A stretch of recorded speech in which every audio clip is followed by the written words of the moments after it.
Good afternoon. My name is Carter. I am in ANTH 103, and the subculture that I've chosen to discuss with you today is cycling. I recognize myself as a cyclist. I ride my bike to and from work every day, to and from everywhere. I do not own a car out here, but I have S-1 bikes. That's the number I've got. It's basically the amount of bikes I can have -1 before my girlfriend breaks up with me, which is, I don't know, I probably have 4 or 5 now. Anyways, I'm kind of addicted to it. It's definitely part of my life, and in the 8 or 9 years that I've been commuting, I've really ever owned a car, but in the time that I've been doing it, I've established a couple of kind of rules that me and my friends, my other cycling crew, have kind of established.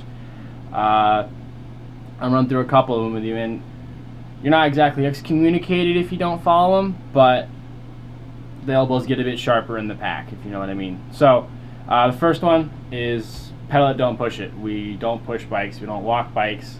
The whole point of riding the bike is to ride it and to pedal it and to deal with the arduous task of commuting to work via 2 wheels instead of 4.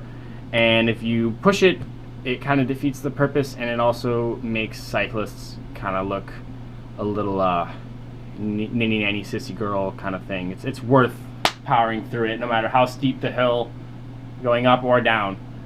Which brings me to my next one, which is you don't get to ride down the hill unless you ride up it. So it just kind of builds on the no push, or the no push, always pedal deal, where in order to ride down the hill from Balboa down to downtown, you got to ride all the way up it, and it's just part of the deal.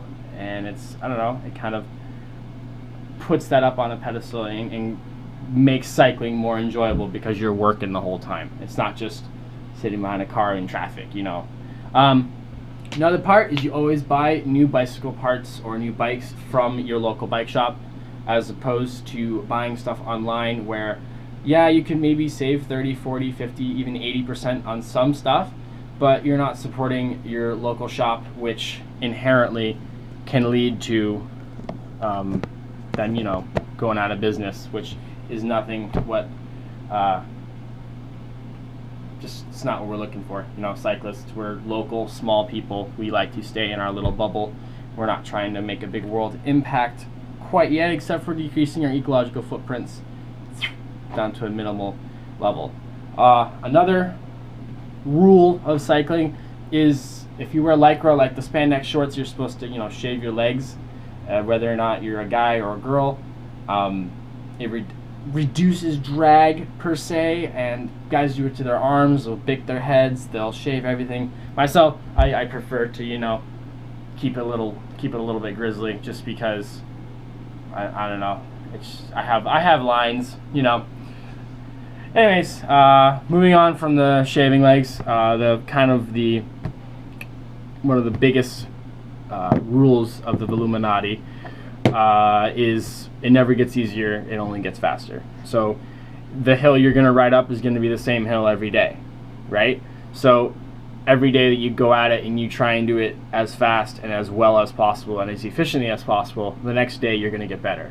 And every day you're going to get faster. The hill doesn't get smaller, the distance doesn't get shorter, but your legs get bigger and your mind gets smaller, and you get into the groove, and you'll cut time, things will feel easier, you won't get as winded, you get more efficient, and you turn into almost machine-like. And the endorphins from it is the rush that cyclists chase, you know.